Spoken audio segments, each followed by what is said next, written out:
Hi friends, ஒரு குயிக்காக ஒரு சிக்கன் பிரியாணி பார்க்கலாம் வாங்க.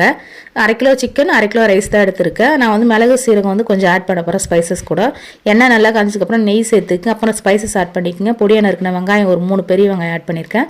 அதுக்கப்புறம் நல்லா வதங்கினதுக்கப்புறமா நம்ம கொஞ்சமாக உப்பு சேர்த்து வதக்கிக்கலாம்.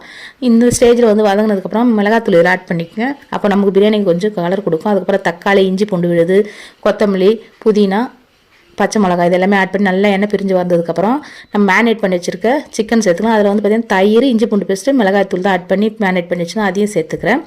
இப்போ நல்லா வதங்கினதுக்கப்புறம் நம்ம 1க்கு 1.5 தண்ணி வச்சுக்கோங்க. அதுக்கப்புறம் ரைஸ் வந்து ஒரு 1/2 hour ஊற வச்சு நான் சேர்த்துருக்கேன். இப்போ மூடி ஒரு 10 நிமிஷம் அப்படியே விட்டுருங்க ஹை ஃப்ளேமில். இப்போ வந்து லைட்டாக மிக்ஸ் பண்ணிவிட்டு லோ ஃப்ளேமில் ஒரு 10 மினிட்ஸ் வைங்க. இப்போ தண்ணி எல்லாமே வற்றிடுச்சு. இப்போ தோசைக்கல் வச்சு நம்ம தம் போட்டுடலாம். ஒரு 10 மினிட்ஸ் தம் போட்டோம்னா ஒரு சூப்பரான சிக்கன் பிரியாணி ரெடி. நான் லெமன் ஜூஸ் கொஞ்சம் ஆட் பண்ணியிருக்கேன், அது வந்து மிஸ் ஆகிடுச்சு.